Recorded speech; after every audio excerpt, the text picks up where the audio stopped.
নমস্কাৰ, আপোনালোকক পুনৰবাৰ স্বাগতম জনাইছোঁ মোৰ ইউটিউব চেনেলটোলৈ। আজি এটা নতুন ভিডিঅ' কৰোঁ বুলি ভাবিলোঁ, যিহেতু আজি বিশ্বকৰ্মা পূজা আৰু সকলোলৈকে মোৰ ফালৰ পৰা বিশ্বকৰ্মা পূজাৰ শুভকামনা জনাইছোঁ। আপোনালোকে চাগে সকলোৱে ঘৰে ঘৰে বিশ্বকৰ্মা পূজা পাতিছে। ময়ো অকণমান সৰুকৈ নিয়ম এটা কৰিলোঁ আৰু এতিয়া পূজা কৰি প্ৰসাদ খালোঁ আৰু এতিয়া যাবলৈ ওলাইছোঁ আমি ঢেকীয়াখোৱা নামঘৰলৈ। আৰু ঢেকীয়াখোৱা নামঘৰলৈ মোৰ লগতে মই আপোনালোককো লগতে লৈ যাম আৰু আশা কৰিছোঁ আপোনালোকে ভিডিঅ'টো চাই নিশ্চয় ভাল পাব।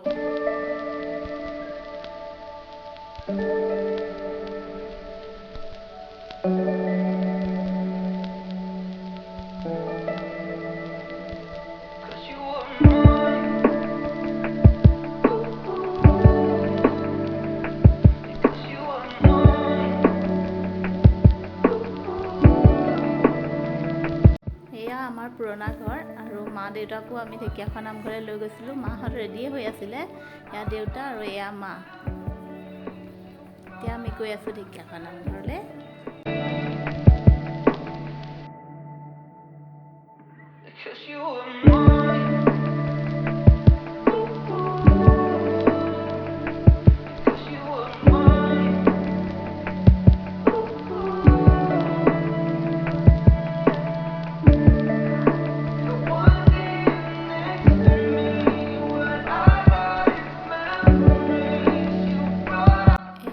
পাই গ'লোহি ঢেকীয়াখোৱা নামঘৰ।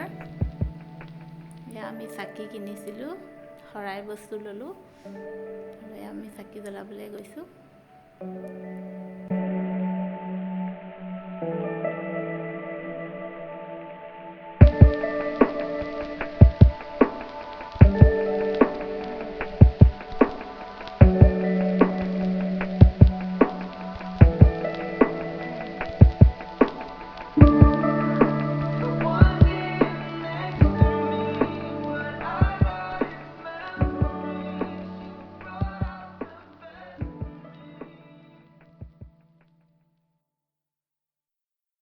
আৰু এয়া চাওকচোন, চাৰিওফালে ইমান শান্ত পৰিৱেশ।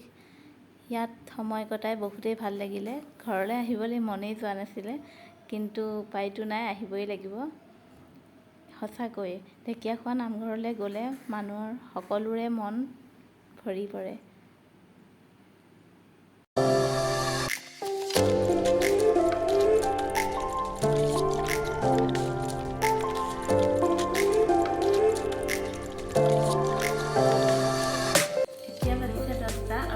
ঢেকীয়াখোৱা নামঘৰৰ পৰা উভতি আহি পুনৰ পুৰণা ঘৰত সোমালোঁ, কিন্তু ভিডিঅ' কৰা নহ'লে। তাতে আমি ভাত খাই আহিলোঁ আৰু ভাবিলোঁ ভিডিঅ'টো এতিয়া মই ইয়াতে এণ্ড কৰোঁ। যদি ভিডিঅ'টো চাই আপোনালোকে ভাল পালে তেন্তে প্লিজ লাইক কৰিব, শ্বেয়াৰ কৰিব আৰু ছাবস্ক্ৰাইব কৰিব